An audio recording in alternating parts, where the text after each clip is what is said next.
त्वमादिदेवः पुरुषा पुराणः त्वमस्य विश्वस्य परम निधानम वेत्तासि वेद्यं च परम च धाम त्वया ततं विश्वमनन्तरूप वायु यमः अग्निवर्णः शशाङ्कः प्रजापतिस्त्वं प्रपितामहस्य नमो नमस्तेस्तु सहस्रकृत्वा पुनश्च भूयोऽपि नमो नमस्ते।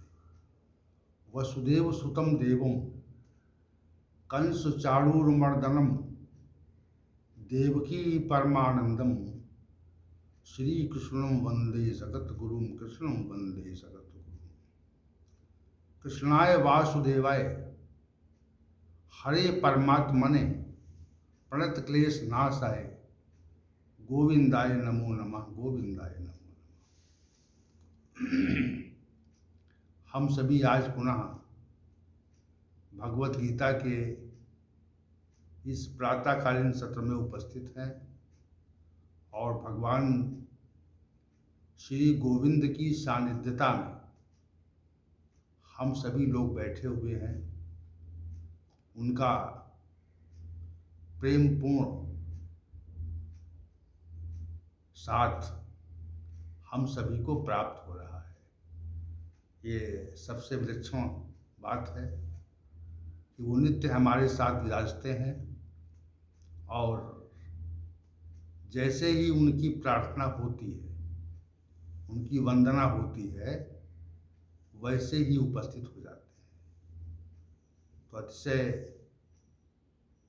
प्रिय और स्नेही अनुरागी भगवान श्री गोविंद को प्रणाम करके आज के सत्र का हम शुभारंभ कर रहे हैं। हम सभी अध्याय संख्या 8 अक्षर ब्रह्म योग पर चर्चा कर रहे हैं और अक्षर ब्रह्म योग के प्रथम श्लोक में और द्वितीय श्लोक में अर्जुन ने कुछ प्रश्न किए। किम तद्ब्रह्म किम अध्यात्मम किम कर्म पुरुषोत्तम अधिभूतम च किम प्रोक्तम मयि दैवम उच्यते अधियज्ञा कथम कोत्र देहे अस्मिन् मधुसूदन। तो जो पहले प्रश्न थे उस पर चर्चा हो चुकी है और जो विगत सत्र था अधियज्ञ क्या है और इस शरीर में कैसे है, इस विषय पर चर्चा चल रही है। उसी भगवान ने इसका अर्जुन के इस प्रश्न का उत्तर दिया, अधियज्ञ क्या है और इस शरीर में कैसे है। तो चौथे श्लोक के उत्तरार्ध भाग में इसका उत्तर है, अधियज्ञो हमेवात देहे देह वृतांबर। हे अर्जुन, मैं ही इस मानव शरीर में अधियज्ञ के स्वरूप में उपस्थित हूं। ये बात श्री भगवान ने कही।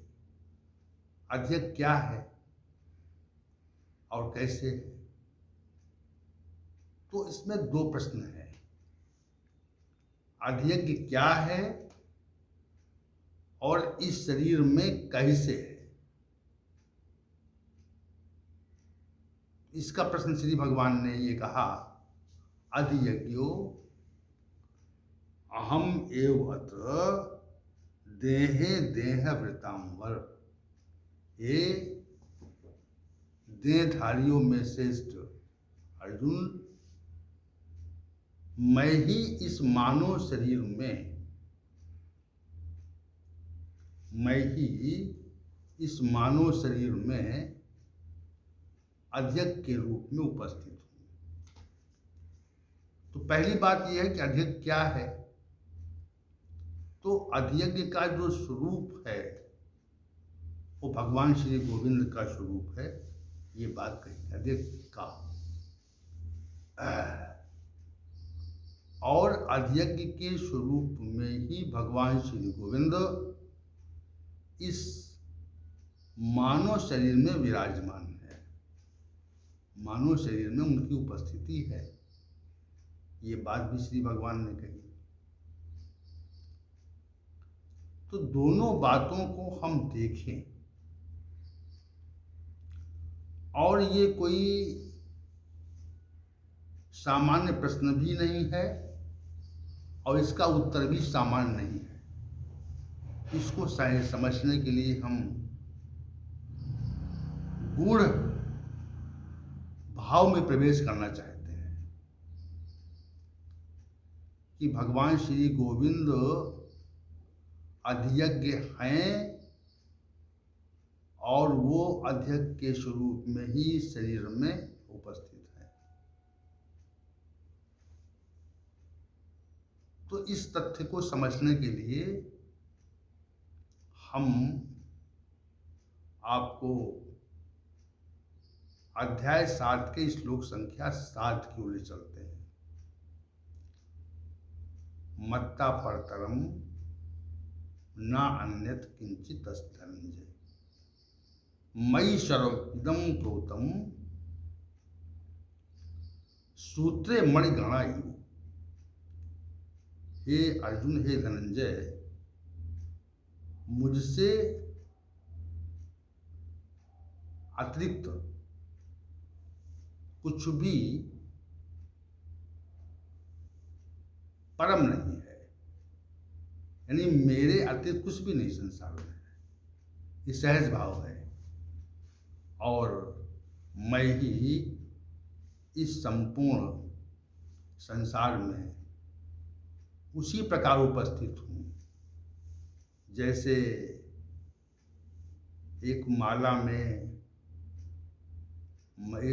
में जो धागा होता है, जो सूत्र होता है, उसमें जैसे मणियाँ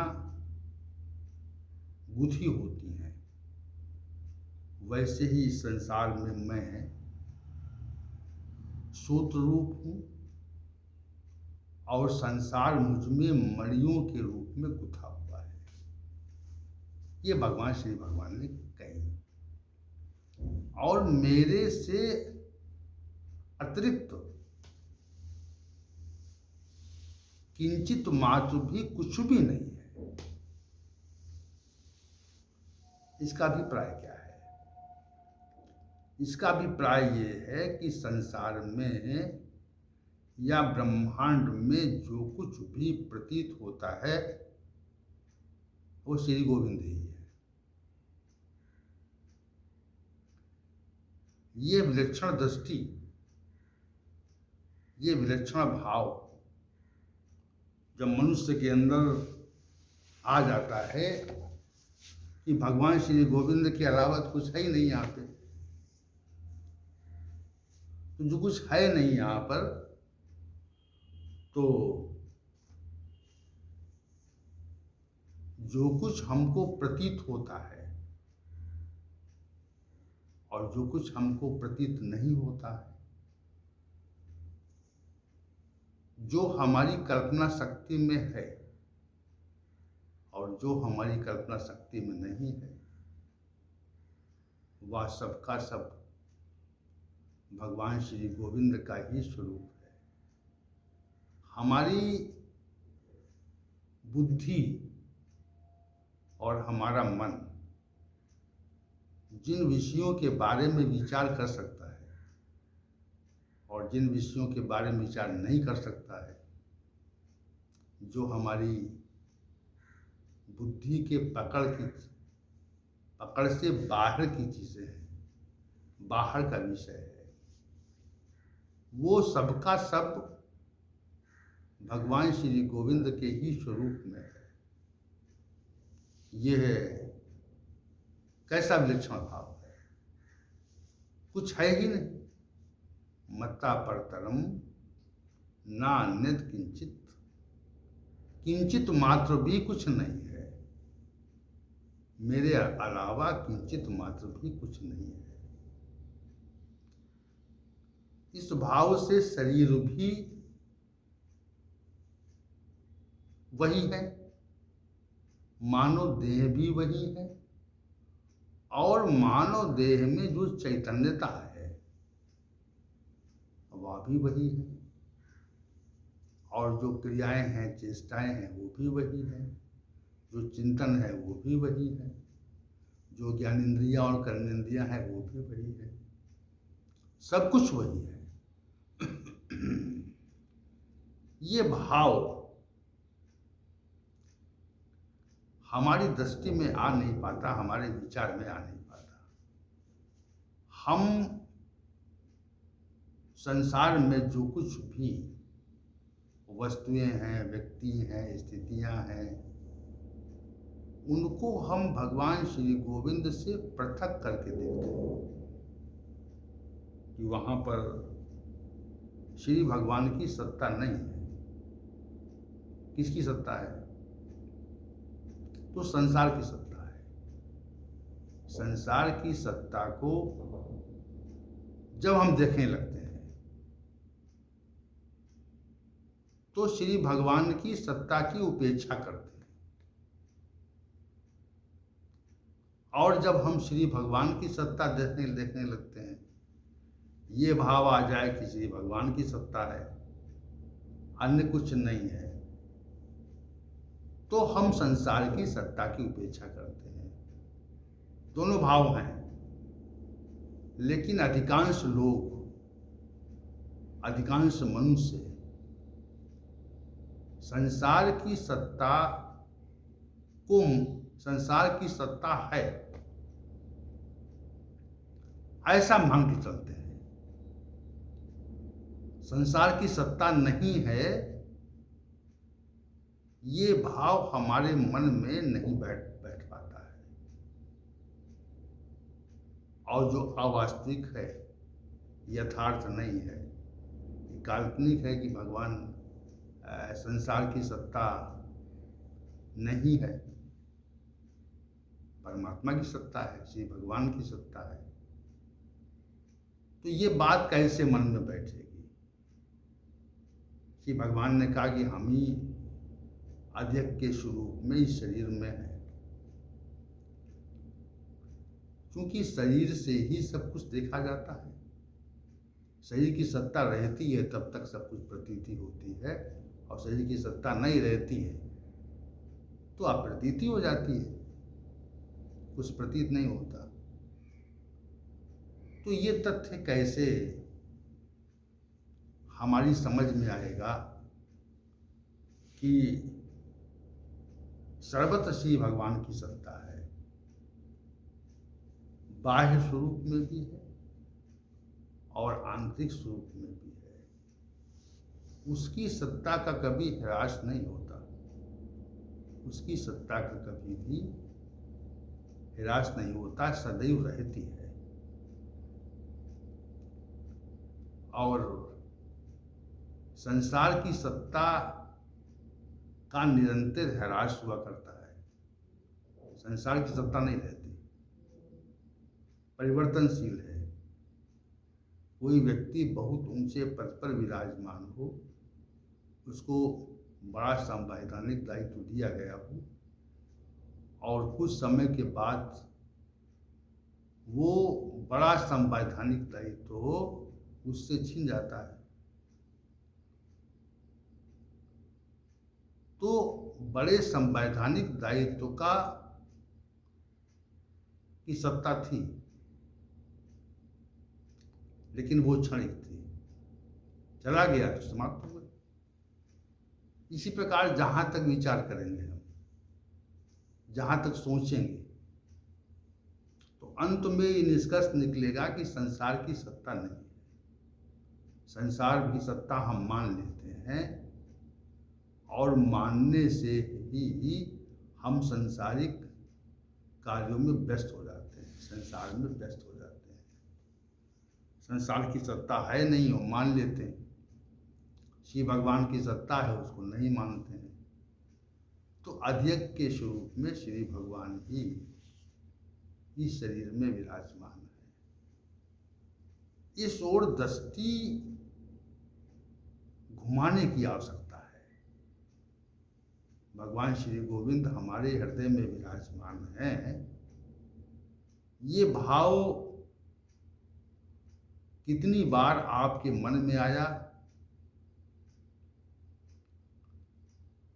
और हमने इस भाव को कितना स्वीकार किया। क्या कभी हमने ये माना कि श्री भगवान गोविंद हमारे हृदय में विराजमान है? तो हृदय में जो विराजमान है तो हमारी समग्र चेष्टाओं को देखने वाले हैं। हमारे द्वारा जो चेष्टाएं होती हैं उन समग्र चेष्टाओं के दृष्टा श्री गोविंद ही हैं।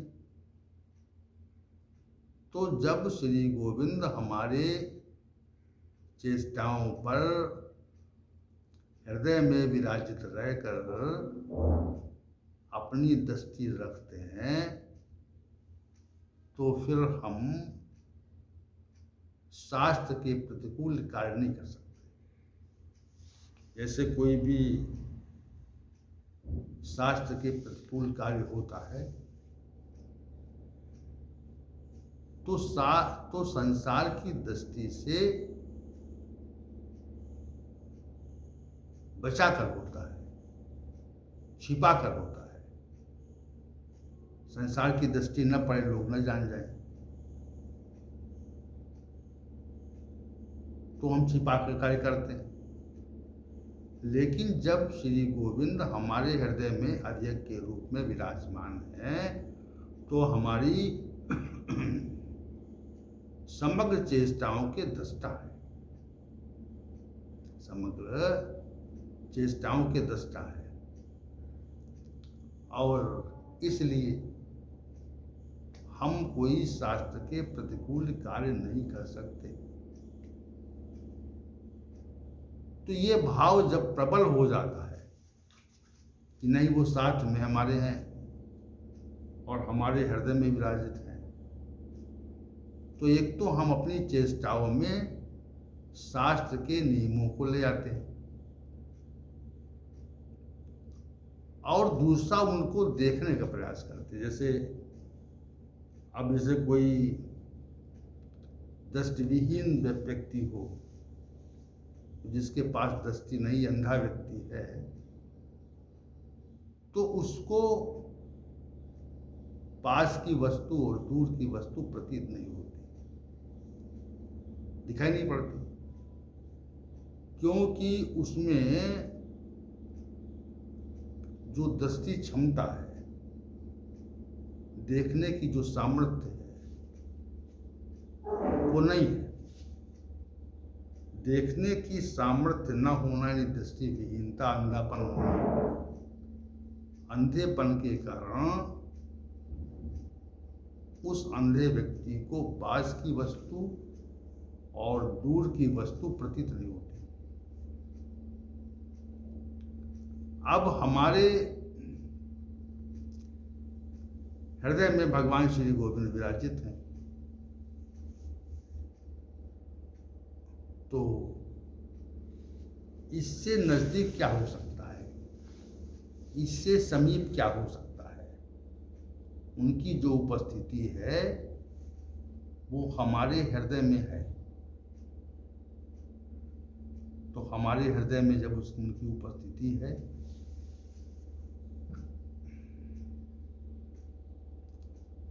तो हृदय में उपस्थित रहने के कारण वो हमारे समीप और समीपतम है। समीपतर और समीपतम, तो वो हमारे समीपतम है और हमारे बाहर भी है, हमारे हृदय में विराजमान है, अध्यक्ष के स्वरूप में हमारे हृदय में विराजित है और हमारे बाहर भी विराजित है। तो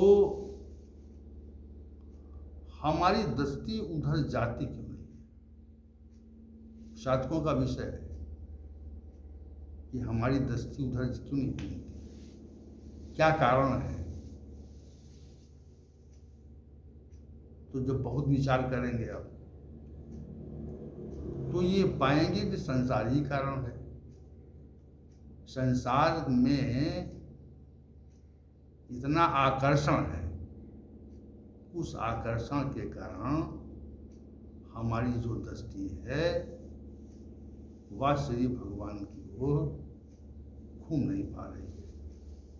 हृदय में विराजित सत्ता को हम देख नहीं पा रहे। अध्यक्ष के स्वरूप में जो श्री भगवान की सत्ता हमारे सबके हृदय में विराजित है उसको हम देख नहीं पा रहे। श्री भगवान का जो कथन यहाँ पर है कि मैं अध्यक्ष के स्वरूप में इस मानव देह में बैठा हुआ हूं और उसके अलावा कुछ है भी नहीं यहाँ पर। श्री भगवान ने इसको 7वें अध्याय में और स्पष्ट किया। रसा अहम अपसु कौन्तेय, हे अर्जुन मैं जल में रस हूं। जल में जब हमें प्यास लगती है और हम जब जल ग्रहण करते हैं तो जो प्यास बुझती है वह जल के कारण नहीं बुझती। जल में प्यास बुझाने का गुण है, रस है उसमें। जल में रस होने के कारण हमारी प्यास की निवृत्ति होती है। तो जो रस है, जो हमारी प्यास की निवृत्ति का जो आधार है, मूल कारण है रस, वह कौन है? रसा अहम अपसु कौन्तेय, हे अर्जुन मैं जल में रस हूं। रस जो हमको प्यास से निवृत्त करता है वह भगवान श्री गोविंद है। प्रभा अस्मि से सूर्य हो, जो ये सूर्य है, जो चंद्रमा है, इसमें जो प्रभा है, जो प्रकाश है, जो प्रकाश संसार को प्रकाशित करने की जो क्षमता है, सूर्य के अंदर या चंद्रमा के अंदर, चंद्रमा का अपना स्वयं का प्रकाश नहीं है, ये बात स्पष्ट होती है। प्रभास्मि से सूर्यो, मैं चंद्रमा और सूर्य में उनका प्रकाश हूं। प्रकाश किसका है? प्रकाश श्री गोविंद का है। सूर्य का अपना कोई प्रकाश नहीं, ये बात इससे स्पष्ट होती है। प्रभास्मि से सूर्यो प्रणवा सर्ववेदेषु,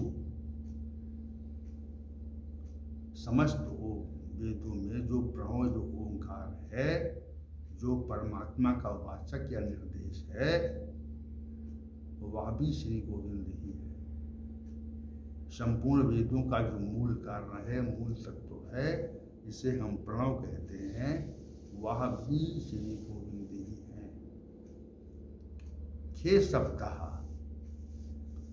आकाश का जो गुण शब्द है, वह भी भगवान श्री गोविंद ही है।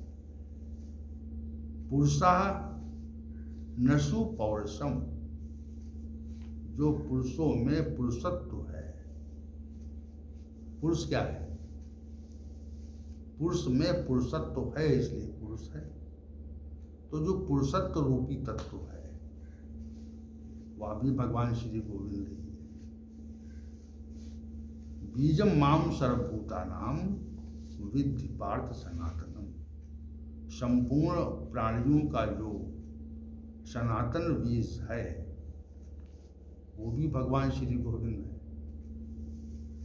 बीज से ही सबकी उत्पत्ति होती है। जड़ चेतन सबकी उत्पत्ति जो है वो बीज से ही होती है। तो बीज जो मूल कारण है, सृष्टि का जो मूल कारण है, वह भी भगवान श्री गोविंद ही है। पुण्यो गंधा पृथिव्याम च, और जो पृथ्वी में पवित्र गंध है वो भी मैं ही हूँ। और तेजा सा अग्नि विभावशौ, और जो अग्नि में जो तेज है वह भी श्री गोविंद है। जीवनम सर्वभूतेषु, जो जीवन है प्राणियों में, जो जीवन है समस्त प्राणियों में, जो जीवन है वह भी श्री गोविंद ही है। और तपस्वियों में जो तप है वह भी गोविंद ही है। तो अध्यक्ष के स्वरूप में श्री गोविंद की उपस्थिति है। इस देह में अध्यक्ष के स्वरूप में श्री भगवान गोविंद ही विराजित है, और हमारी दृष्टि उधर जा नहीं पाती। यह मूल कारण है उनको न देखने का। तो अर्जुन का जो प्रश्न है कि अध्यक्ष क्या है और इस देह में कैसे विराजमान है, श्री गोविंद ने कहा कि मैं ही अध्यक्ष हूं और इस शरीर में अध्यक्ष के स्वरूप में रहता हूं। ये बात श्री भगवान गोविंद ने कही। तो कल का जो सत्र है वह इसके आगे के विषय को हम लेके चलेंगे। और जो प्रयाण काले च कथम गेयोषि नेता तुम्हें, जो श्लोक संख्या 2 का जो अंतिम प्रश्न 7वां प्रश्न है कि अंतकाल में कैसे आप जानने में आते हो, कैसे हमारी स्मृति में आ सकते हो, इस प्रश्न को कल उठाएंगे। और श्री भगवान ने इसका जो उत्तर दिया है उस पर कल विचार करेंगे। आज के सत्र का समापन किया जाता है और आप सभी से प्रार्थना है कल के सत्र में समय से उपस्थित हों। ओम सहनावतु सहनौ भुनक्तु सह वीर्यं करवावहै विष्णुनावधीतमस्तु मा विद्विषावहै। ओम शांति ही शांति ही शांति ही।